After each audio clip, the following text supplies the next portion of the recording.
हमारे जीवन में यदि दुख आए और मेरे प्रभु राजी हैं तो कभी सुख नहीं चाहिए, कभी सुख नहीं चाहिए। मेरे प्रीतम क्या परेशानी प्यारे को, जो प्रेम करने वाले उनको क्या परेशानी, क्योंकि प्यारे मेरे चाहते मैं दुखी रहूं, ये दुख समुदाय घेरे रहे, बस जोई जोई प्यारो करे सोई मुई भावे। बहुत कठिन बात है। प्रवचन कर लेना सरल है, प्रवचन सुन लेना सरल है, कि दुख घेरे रहें। एक महाभागवत परम पावन श्री त्रिपुरदास जी महाराज, अगर दुख मुझे घेरे हैं, मेरे प्यारे राजी हैं, तो मुझे दुख से कोई परेशानी नहीं। यह है प्रेमी का हृदय। देखो त्रिपुरदास जी महाराज कायस्थ कुल में प्रकट हुए। कायथ त्रिपुरदास भक्ति सुख राशि भर्यो, कर्यो ऐशो पण सीत दगला पठाइए। निपट अमोल पटहिए हित जटियावे, ताते अति भावे नाथ अंग पहिराइए। आयो को काल नरपति ने बिहाल कियो, भयो ईस ख्याल ने को घर में न खाइए। वही ऋतु आई सुधी आई आंख पानी भरी, आई एक द्वाति दीठी आई बेची लाइए। श्री त्रिपुरदास जी कायस्थ कुल में प्रकट हुए थे। बड़ा हिम्मत बनाने वाला यह चरित्र है।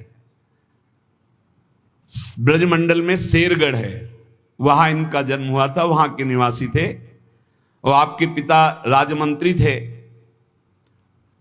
बचपन से ही भगवत भक्ति के संस्कार थे। जिनमें कुछ दिव्य प्रकाश होता है वो बचपन से भगवत भक्ति का। जिनको ये लगता है कि जवानी में विषय भोग लें और बुढ़ापे में भजन करेंगे तो भूल जाए। बुढ़ापे में मन को प्रभु में नहीं लगाया जा सकता। यदि आपने जवानी में भजन का अभ्यास नहीं किया तो बुढ़ापे में नहीं होगा, बुढ़ापे में प्रपंच ही होगा, पक्का विश्वास मान लीजिए। और जितने भी दिव्य महापुरुष हुए हैं, जिनके जीवन प्रकाशित हुए हैं भक्ति अध्यात्म की ऊंचाई में, वो बचपन से श्री भगवान में लगे। त्रिपुरदास जी के घर में राजमंत्री पिता थे, पर बहुत ही सुंदर भक्ति के संस्कार थे। एक बार आप पिता के साथ आगरा से किसी कार्य के लिए गिरिराज जी आए, तो यहां ठाकुर श्री श्रीनाथ जी का दर्शन किया। यही विराजमान थे अन्योर में, जहां जत्तीपुरा इधर ठाकुर जी यहीं प्रकट हुए हैं। श्रीनाथ जी अपने ब्रज के हैं, गिरिराज जी के। ऐसा सुंदर रूप श्रीनाथ जी का कि नवीन किशोर अवस्था लुभायमान हो गए। बहुत हट किया, अब मैं नहीं जाऊंगा, इन्हीं के दर्शन करूंगा, इन्हीं के पास रहूंगा। पिता राजमंत्री थे। वहां किसी परिचित से कहा, बालक है, हट करता है त्रिपुरदास, इसको हम छोड़ देते हैं 2-4-10 दिन यहां। देखो भगवान का विधान, यहां श्रीनाथ जी के दर्शन करेगा, फिर हम आदमी भेज देंगे, बुला लेंगे। अब वो दैवी योग से प्रेरित थे, पुत्र को यहां छोड़ दिया और वापस वो लौटे तो रास्ते में कुछ वैरी दल के राज सैनिकों दुष्टों ने घेर लिया और मार डाला, पिता को मार डाला। भक्तों के जीवन में प्रारंभ से ही विपत्तियों की बौछार हो जाती है, लेकिन आप ऐसा डरिएगा मत। क्या जिनके हृदय में भक्ति नहीं है उनके परिवार के लोग नहीं मरते क्या? जिनके हृदय में भक्ति नहीं वो क्या दुख नहीं भोगते क्या? ये अज्ञानी जन है, नहीं जानते। शरीर रचना के समय शुभ अशुभ कर्मों के अनुसार दुख सुख पहले से रच गया है। भक्ति तो हम आज कर रहे हैं, ये नई खेती है, ये भक्ति का फल नहीं। वो दुख सुख पुराने हमारे कर्मों का फल है। जब आपने सुना, सूचना आई कि तुम्हारे पिता को बैरी दल ने मार डाला है, तो श्रीनाथ जी की तरफ देखा और कहा, आप तो हमारे पिता भी हो, मित्र भी हो, जीवन धन हो। हृदय में बड़ा आनंद हुआ कि चलो नाम मात्र का पिता अंतर्ध्यान हो गया, लेकिन मेरा जो अनंत जन्मों का पिता है उससे संबंध हो गया। अब तो मेरे श्रीनाथ जी के सिवा कोई नहीं है। एकदम निश्चिंत हो गए। रोज प्रभु के सामने भाव विभोर होकर रोया करते, नौ किशोर अवस्था, कि प्रभु अब आपके सिवा हमारा कोई नहीं है। एक दिन वल्लभाचार्य भगवान आचार्य चरण, जिनके दुलारे लाडिले श्रीनाथ जी हैं, उस सेवा में आए तो देखा है बालक बहुत एक दृष्टि से देखता है और रोता है। लाओ इस बालक को सामने लाया। ये है भगवत कृपा। जब भगवत कृपा होती है तब गुरु मिलते हैं, जब गुरु कृपा होती तब भगवान मिलते हैं। जब भगवान की कृपा होती तब गुरुदेव मिलते हैं, संत मिलते हैं। जब द्रवहि दीन दयालु राघो तो साधु संगति पाइए। और जब संत द्रवित होते हैं तब भगवान का साक्षात्कार होता है। बुलाया और परिचय पूछा, कौन है ये? तो कहा अमुक राजमंत्री का पुत्र है, इनके पिता यात्रा में मारे गए हैं और ये बहुत आसक्त चित्त होकर श्रीनाथ जी को देखते, श्रीनाथ जी से रोते हैं। त्रिपुरदास जी ने साष्टांग दंडवत किया वल्लभाचार्य जी को और कहा, प्रभु मैं मात्र पितृहीन, न मेरे माता है न पिता है, मैं अनाथ बालक हूं। बस मेरे नाथ तो श्रीनाथ जी ही हैं और आपके श्री चरणों का आश्रय दे दिया। प्रभु मुझ अनाथ दीनहीन को आप स्वीकार कर लीजिए। बहुत प्रसन्न हुए। इतना छोटी अवस्था में ऐसे शुद्ध शब्द, ऐसे भागवतिक चेष्टाएं। चलो आज अभी इसी क्षण मैं इसको दीक्षा देता हूं। आचार्य श्री वल्लभाचार्य जी विधि पूर्वक दीक्षा देकर ब्रह्म संबंध कराया। कुछ दिन तक पास रखा और कहा वापस जाओ घर। श्रीनाथ जी की सेवा की भावना रखो, निरंतर चिंतन करो, ध्यान में श्रीनाथ जी का स्मरण रखो, भक्ति में जीवन व्यतीत करो। हमारा सदैव कृपा प्रसाद तुम्हारे साथ है। गुरु आज्ञा तत्काल श्रीनाथ जी से उनके जो परिचय के थे ले गए। यवन राजा था, उनके राजमंत्री थे पिता। तो जब नौ किशोर अवस्था से थोड़ा बड़े हुए तो इनके पिता का पद इनको दिया, राजमंत्री बना लिया। अब ये राजमंत्री में जितना वैभव मिलता, तो इन्होंने एक बात सत्य समझी कि धन की सच्ची योग्यता क्या है। बोले संतों के मुख में चला जाए, संतों की सेवा में चला जाए, भगवंत सेवा में लग जाए, सो धन धन्य प्रथम गति जाकी। धन की सार्थकता है। ये भागवतिक सरकारी बैंक है। जैसे भारतीय सरकारी बैंक में जमा करो, जब चाहो ले लो ब्याज सहित, ऐसे भागवतिक सरकारी बैंक है। गौ संत जन, ब्रह्म ऋषि जन, भगवान किसी विग्रह की अर्चा पूजा और किसी ऐसे असहाय की, जो बीमार है, जो अपवित्र है, असमर्थ है, उसकी सहायता भगवत भाव से कर देना, उसमें जो धन खर्च होना, ये सब भागवतिक बैंक में जमा होता है। आपको मिलेगा, ब्याज सहित मिलेगा। हमारे प्रभु की बैंक में परसेंट बहुत ज्यादा मिलते हैं। 1 रुपया का लाख गुना ब्याज मिलेगा। देखे ये जो आप देखते हैं कि अमुक अमुक पद पर बैठ गया, अमुक राजा बन गया, अमुक अमुक बन गया, ये पूर्व जन्म का है। पूर्व जन्म का आप देखते हैं छा गया, ये पूर्व जन्म का सुकृत है।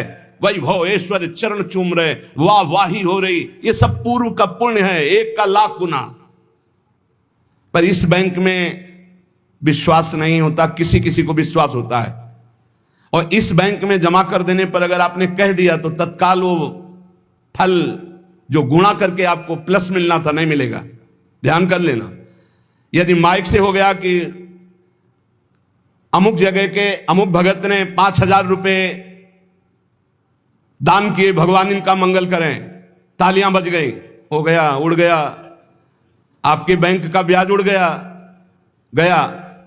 जैसे सभा में खड़े होकर अपने पाप को स्वीकार कर ले तो उड़ गया, खत्म पाप। ऐसे सभा में यदि पुण्य स्वीकार कर ले तो खत्म। बुजुर्ग जन कहते थे कि दान ऐसा करे कि दाएं हाथ से दे, बायां हाथ न जाने। नेकी कर दरिया में डाल, कोई जान न पावे, तब लाख गुना हमारी भागवतिक बैंक से उसे मिलता है। ये तो हुआ अपना धन देने पर। और अगर ये बात हो जाए कि हे प्रभु आपकी वस्तु आपको समर्पित करते तो भगवान मिल जाएंगे, तो दियम वस्तु गोविंदम तुभ्यमेव समर्पये। ये निश्चय किया त्रिपुरदास जी ने कि राजमंत्री पद से जो भी धन आएगा मैं केवल सेवक की तरह प्रसाद से शरीर पोषण करूंगा, सारा धन संत सेवा और भगवंत सेवा में लगाऊंगा।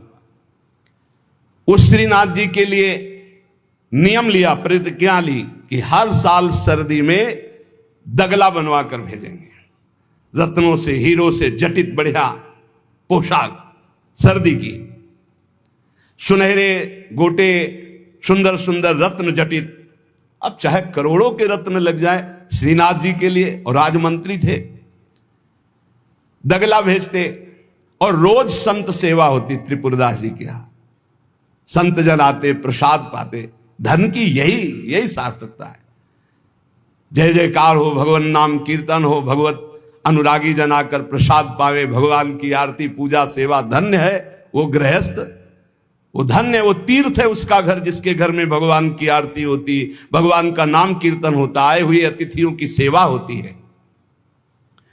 और श्रीनाथ जी भी बड़े रिजवार ठाकुर, बहुत खुश होकर के, प्रसन्न होकर के वो दगला धारण करते। श्री विट्ठलनाथ जी श्री वल्लभाचार्य जी के पुत्र हैं। वो देखते कि और वस्त्र जब धारण कराते हैं तो ठाकुर जी धारण करते हैं, लेकिन जब त्रिपुरदास जी का दगला धारण कराते तो ठाकुर जी फूल जाते हैं, प्रसन्न हो जाते हैं। भक्त के द्वारा प्रेम से दी हुई वस्तु भगवान बहुत भाव से स्वीकार करते हैं।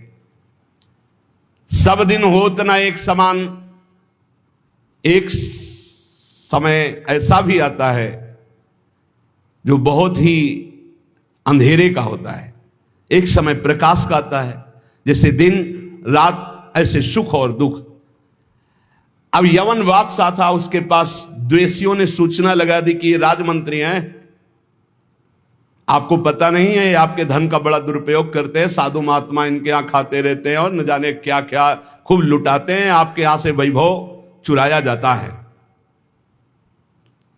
और वो राजा यवन, उसकी बुद्धि बदल गई, उसने तत्काल आदेश किया सर्वस्व अपहरण कर लिया जाए, त्रिपुरदास जी का सर्वस्व संपत्ति जब्त कर ली जाए।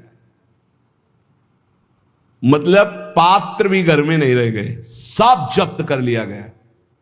जहां रोज संत सेवा, ठाकुर सेवा, श्रीनाथ जी के लिए बहुत महंगा पोशाक सर्दी की, सब एक पात्र भी नहीं रहने दिया, सब जब्त कर लिया। खाने पीने के लिए एक दाना भी नहीं रह गया, कुछ नहीं, सब जब्त कर लिया, केवल दिवाले दिवाले। अब आप विचार करो, जिसका ऐसा चल रहा हो उसका ऐसा, इसलिए होश में रहना चाहिए। सब दिन होत न एक समान, ये शब्द याद रखना चाहिए। सुख है तो फूलो मत, कल दुख आने वाला है। शरीर स्वस्थ है तो अभिमान मत करो, कल कोई रोग आ जाएगा। जीवित हो तो अभिमान मत करो, कल ही मृत्यु आ सकती है, आज भी आ सकती है। होश में। खूब धन संपत्ति है, कल ऐसा हो सकता है टुकड़े टुकड़े के लिए मोहताज हो सकते हो। पक्का पक्का। आज दुखों घेरे हैं तो आप निराश मत होइए, कल आप बहुत बड़े आदमी बन सकते हैं। उत्साह संपन्न रहिए। आज बहुत बड़े आदमी है, धन है, संपत्ति है, वैभव है, नौकर चाकर है, बहुत फूलिए मत। हो सकता है ऐसा समय आ जाए कि तुम्हें किसी के यहां नौकरी करनी पड़े अपने पेट भरने के लिए। समय बहुत विचित्र है, पलटने में देर नहीं लगती, पलटने में देर नहीं लगती। खाने पीने तक के लिए नहीं रहेगा, सब यवन राज ने जब्त करवा लिया। अब जैसे तैसे बहुत गरीबी से, कष्ट से जीवन यापन होने लगा। अब आए सर्दी की ऋतु। सर्दी की ऋतु में श्रीनाथ जी को दगला भेजते थे, खूब सुंदर सजा करके। यहां सजाने की क्या बात, खाने की भी कोई वस्तु नहीं रह गई थी। ठाकुर जी की सेवा की प्रतिज्ञा की थी कि जब तक जीवन है आपके लिए पोशाक भेजूंगा। अब सर्दी में कैसे पोशाक भेजे, खाने के लिए भी नहीं। बहुत जोर जोर से रोना आया कि हम हर कष्ट सह सकते थे, लेकिन आपकी सेवा, ये जो सर्दी की पोशाक भेजने की थी, अब कैसे होगी आपकी सेवा। और ये सेवा नहीं होगी तो मेरा जीना, क्योंकि मैंने नियम लिया था कि मैं अपने जीवन में जब तक जीऊंगा हर वर्ष आपको सर्दी के समय पोशाक भेजूंगा सर्दी की। आप ठाकुर जी से विनय करने लगे कि मैं सब कष्ट सह सकता हूं, आपकी सेवा छोड़कर नहीं। इतने में देखा, दृष्टि गई तो एक ऊपर दावात रखी थी। आपको जैसे कोई डूबते हुए को तिनके का सहारा मिल जाए, और वो दावत पीतल जैसी दिखाई दे रही थी, तो लग रहा था कुछ सिक्के की तो बिकी जाएगी। दावत ली, बाजार में बेचने के लिए गए कि अगर ये बिक जाएगी तो थोड़ा भी कपड़ा मिल जाएगा तो नियम की तो पूर्ति हो जाएगी। अब त्रिपुरदास जी बाजार गए तो बेच के बाजार यो रुपया एक पायो, ताको ल्यायो मोटो थान मात्र रंग लाल गाइए, भीजो अनुराग पुनि नैन जलधार भीजो, भीजो दीनताई धरि राख्यो और आइए, को प्रभु जन आए सहज दिखाई दई, भई मन दियो ले भंडारी पकड़ाइए, काहू दास दासी के ना काम को पे जाऊं लेके, बिनती हमारी जो गुसाई ना सुनाइए। त्रिपुरदास जी को दावत दिखाई दी जो पीतल की सी दिखाई दे रही थी, उठाई बाजार ले गए तो उस समय उन्हें 100 पैसे मिले, 1 रुपया। 1 रुपया कपड़े की दुकान में गए, मोटी मार्किंग को। अब जहां इतना कीमती वस्त्र, सोने के गोटे हीरे लगाकर सुंदर ऐसी पोशाक भेजते थे, वहां आज स्थिति की मार्किंग कैसे ठाकुर जी को भेजे। लाल रंग से लगा, लाल रंग अनुराग का रंग, सफेद मार्किंग लाके आंसू गिरते जा रहे हैं कि नाथ ये मोटा मार्किन आपके तो दास दासियों के लायक था, आपको कैसे, पर कुछ नहीं है। अनुराग में भीने हुए नेत्रों से अश्रुधार बह रही है, हृदय में भारी दीनता है, और ऐसी ही वस्तु प्रभु को बहुत पसंद आती है। हमसे अगर दी जाएगी 5 किलो सोने का छत्र, तो 4 लाख योजन का सोने का पहाड़ है उनकी इस मृत्यु लोक में। 5 किलो क्या होता है। साहस नहीं हुआ, रंगा लाल रंग में, प्रेम रंग में रंग कर रख लिया, पर साहस नहीं हुआ कि मैं जाकर के श्रीनाथ जी को दूं। कैसे दूं। अब उनके मन में एक बहुत पीड़ा है, और देखो भगवान अपने भक्त की बात को अंतर से जानते हैं। त्रिपुरदास जी के हृदय में दैन्य, और दैन्य भगवान को बहुत प्रिय है। यही दरबार दीन को आदर रीति सदा चली आई। भगवान को मूल्यवान वस्तुएं प्यारी नहीं, भगवान को जो प्यारी वस्तु है वो दैन्य है, दीनता।